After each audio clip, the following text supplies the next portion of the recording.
que parece que no quieres abordar. León, Guanajuato, una economía que creció 25% más que el resto del país por la apertura comercial, hoy se convirtió en la ciudad que tiene más pobres de México. León tiene más pobres que Ecatepec, tiene más pobres que Cuautitlán. Que estoy en desacuerdo en el punto que haces, Enrique, de decir que la desigualdad es un problema secundario y que el verdadero problema es la pobreza. Porque lo que hemos observado desde la ciencia social y la economía es que la desigualdad es un problema fundamental que no nos permite terminar con la pobreza y que hace que las economías no crezcan. La desigualdad es un problema peor que la pobreza, porque lo que creo que está rebatiendo ella es la idea de que no tenemos que acabar con la desigualdad, tenemos que crear más pobreza, ¿no? Porque la antigua premisa económica que planteaba este problema era: no sirve en nada acercar más el poder adquisitivo de los pobres a los ricos si no produces más riqueza. Y siempre el pensamiento es que la riqueza se produce en el pico de la pirámide. Pero esta lógica es la lógica del derrame económico. La lógica de la derrame económica está desvalidada desde hace décadas. O sea, realmente no es cierto. El crecimiento del pico de la pirámide no necesariamente produce más poder adquisitivo o más valor para la base de la pirámide, que es la que realmente es la base trabajadora, que es la que produce el valor real de las economías. Esto también de alguna manera evidencia la falla en juzgar el Producto Interno Bruto como un indicador del crecimiento, bienestar o incluso salud o dignidad de vida que se vive en un país. No necesariamente porque crece el Producto Interno Bruto, porque un país es más rico, quiere decir que necesariamente a la gente le vaya mejor. Claro, si se produce 100 millones de dólares más de riqueza al mes para un estado, pues no necesariamente quiere decir que a la gente le vaya mejor. Si esos 100 millones de dólares acaban en 2 manos, o sea, 2 personas le fueron mejor. Pero con lo que conocemos hoy en día de la derrama económica, esos millones de dólares adicionales que entran a la economía, si no se transforman en un incremento en el salario o un incremento en la capacidad adquisitiva de la base de la pirámide, pues realmente no trae mejoras. Es al contrario, ese dinero normalmente se va a paraísos fiscales, al extranjero, a inversiones y a más adquisición de bienes capitalistas rentistas, que no necesariamente mejoran la calidad de vida de las personas. Que México no ha crecido lo suficiente. En parte se debe a ese problema que parece que no quieres abordar, que es la desigualdad. La desigualdad es un problema fundamental. No solo eso, el modelo de apertura de exportaciones sí ayudó a reducir la pobreza,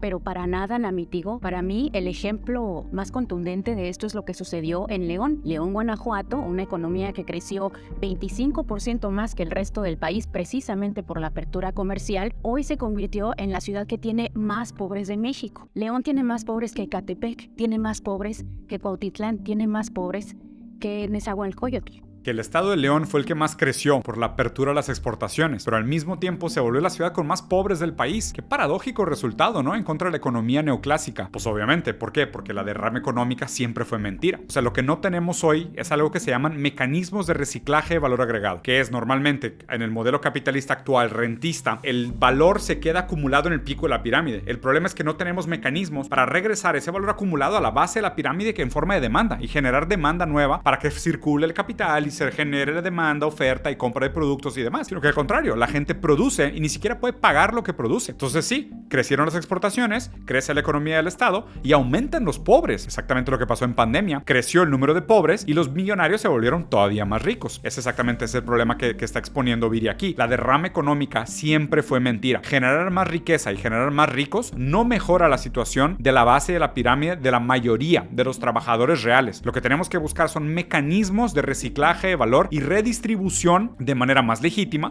del valor producido. O sea, es más impuestos a los ricos, exención fiscal a los pobres, aumentar salarios y aumentar todas aquellas cosas que permitan que el trabajador tenga mejores mancuernas de negociación, menos horas laborales, más días libres, más vacaciones, condiciones más dignas de trabajo, para que el trabajador pueda negociar más fuerte. Lo que tenemos que quitar a fin de cuentas aquí es la acumulación, que es inútil porque no genera beneficio social en pocas manos. Eso es lo que tenemos que combatir. O sea, los márgenes de ganancia de los capitalistas es lo que se tiene que reducir.